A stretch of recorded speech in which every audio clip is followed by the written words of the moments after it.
Hello, my name is Cheryl Stearns, and today is October 11th, 2012. I'm at Raeford, North Carolina for the Hall of Fame. I think it's the fourth Hall of Fame we've had. I was one of the first to be inducted in the Hall of Fame in 2010.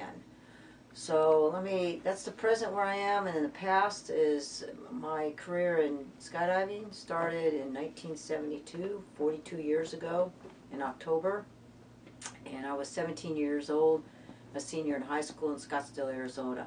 And I wanted to always jump out of an airplane and go 120 miles an hour. And back then we had static line, and of course today we have tandem, and maybe making a tandem jump I probably would have made one jump, got my curiosity and been on my way doing something else.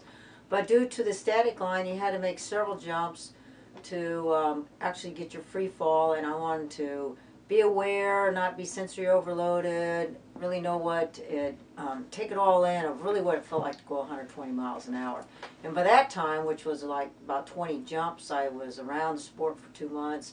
A lot of the people were very helpful. They were older than me. They were pilots in the Air Force. They had other careers, and they were like my mentors. And I really enjoyed being around them. They taught me a lot, and I continued skydiving, and I found out through all this that there was competition, and I was a big tennis player when I grew up.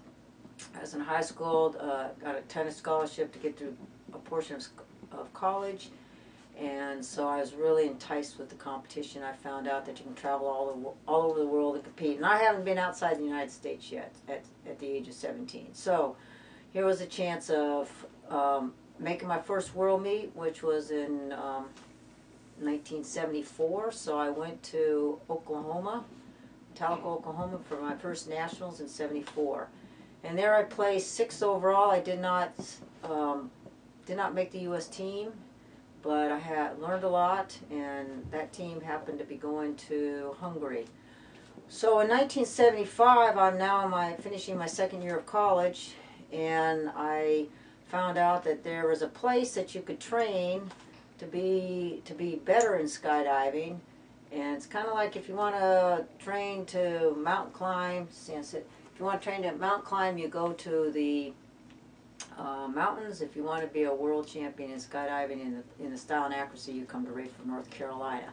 Well, I'd never heard of this place, so I wrote a letter to Gene Paul Thacker, who happened to own it, and said I'm 19 years old, I've got 450 jumps, I have 450 flying hours, and I want to be a world champion. And he said, come on over, I won't let you or your dog starve, and I'll pay you $20 a month and we'll try you out.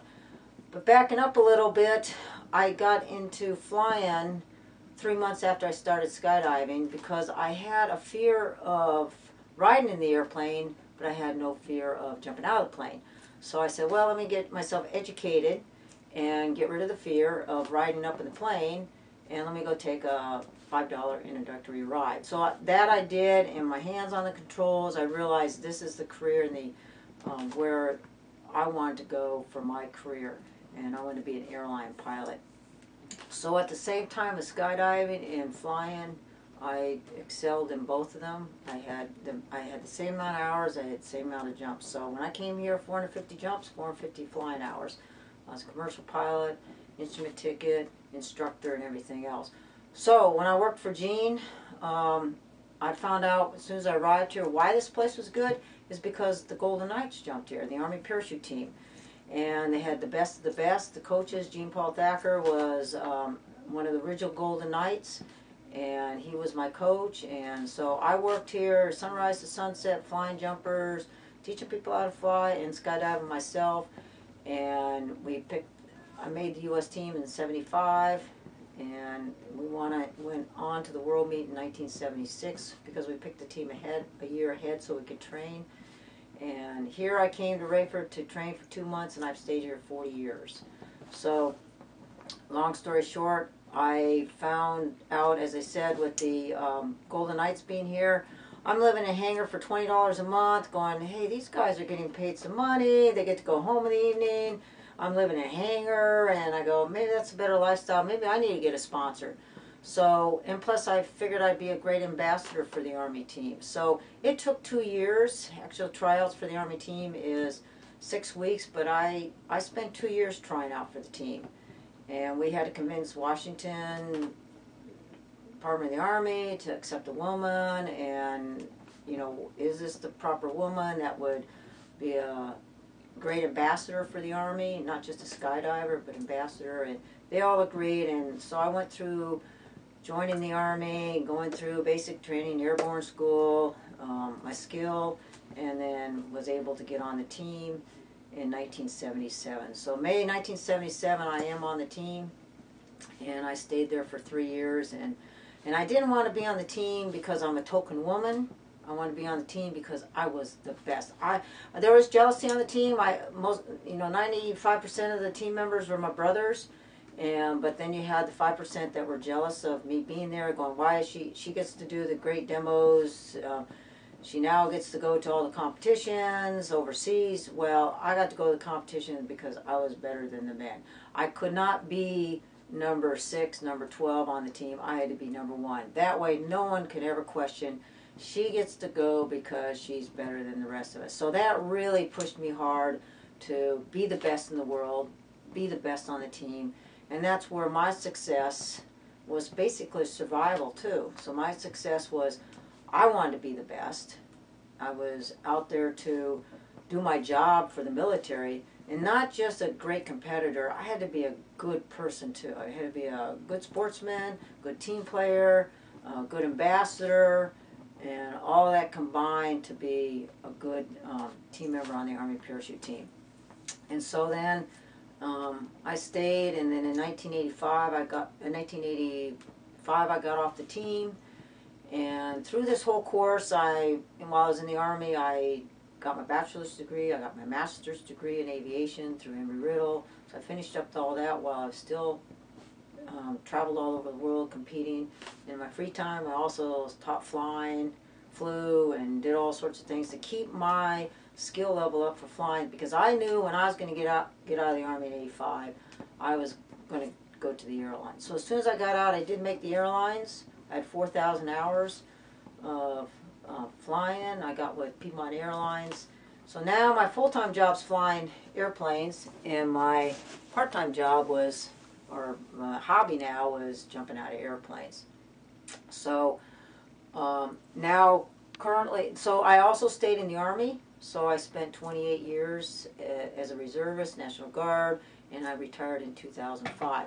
Through all of this time frame, I did many records. I just didn't want to compete. I wanted to do a certain type of records. Like I made the most jumps in 24 hours. I made 352 jumps. I initially made 255. The second time around, I made 352. But I jumped on a 3-centimeter pad. I shot accuracy. I wanted to know what it was like to, I can make a lot of jumps in 24 hours, but could I mentally, physically land on the target that I land on? Now I land on the target the size of my wristwatch, 2 centimeters. Back then it was 3 centimeters. I made 188 dead centers, 352 jumps in a 24-hour period, jumping a huge canopy, trying to get it down. So it was a feat in itself, and no one has yet attempted that particular record. Yes, they've made many jumps in 24 hours, but they've never done the jumps along with the accuracy. It's just they kind of look at it and go, I don't think so. But either way, it was a great record. I have 6 Guinness Book of World Records. I have the most jumps for any female. I'm just 30 jumps short of 20,000. But either way, I've had the most jumps of any female since 4,000. So I've had that record. And I've got FAI records. I've held the most FAI records simultaneously, which no one else has done. I've held 4 world records, FAI records. And those are like your track and field, which your Federal Aeronautical Institute, which is, you have to do a record now in competitions, basically. So those were style and accuracy records. And then, so through this course now, I'm still flying, jumping, and I retired from the airlines in retired from the military in 2005 as a master sergeant in the E8, and I'm back up to 2014, and I still skydive. I coach all over the world. I still compete, and the thrill now, yes, 20,000 jumps, all these all these competitions that kind of they run into each other. They kind of get old in a way, unless it's a new, different place I'm jumping at. But you know, you kind of see the same people. The young ones are coming up through the overseas. So what I thoroughly enjoy now, I'm giving back to the sport. I love to compete. I love to see someone. I take them that doesn't really hardly know anything. They don't have any habits to break, and I like to start from the beginning and teach them how to be a great world accuracy competitor, and along with attitude, professionalism, and all that. And I coach teams all over the world,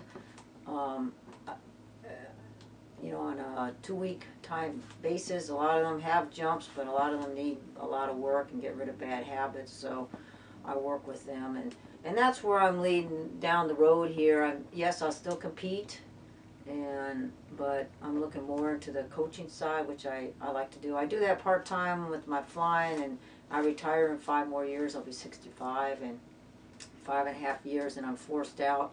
So I'd like to do a little bit more coaching around the world, especially these countries that really can't afford a full-time coach and just really need some tidbits and some help to be a better pilot, be a better flyer of their canopies, and that's kind of where I'm leading to. And I'll still fly airplanes somewhere, and still, because either way, I'm up in the air. I'm either jumping out of airplanes or I'm flying airplanes. And that's about, we're back up to 2014 now, and you know, having a great time here at the Hall of Fame. So what I do now for, as I say, when I'm coaching, I also run my Cheryl Stearns accuracy parachute competition in training camp. I hold it every year. This year, 2014, will be the 8th annual one. It's always at the last 2 weeks of April, and I have more people that attend it than our U.S. nationals. I have between 60, 70 people that come from all over the world to participate in my training camp. And everybody, you know, they kind of come like, you know, individuals or teams themselves, but by the end, by the middle of it, everybody's working with everybody, everybody's coaching everybody, and that's the whole thing. I kind of write myself out of a job in a way, but the job will always be there. But what I want is people to take that information and go back and be able to coach their people, or at least coach themselves, and know that they know what they're doing, what mistakes they're doing. So everybody's out there watching everybody. And then we, as I say, we have 60 people that come for the camp and the competition. And I get wonderful judges that come all over. Everybody's volunteer, but they fight to come over and want to volunteer because they just have a great time. It's a wonderful environment, and that's what I want to keep there. That it's not so hardcore competition, but it is hardcore competition. But everybody has a good time, and if you have a bad jump, you're just going to learn something from it and take it home and learn your mistakes and move on.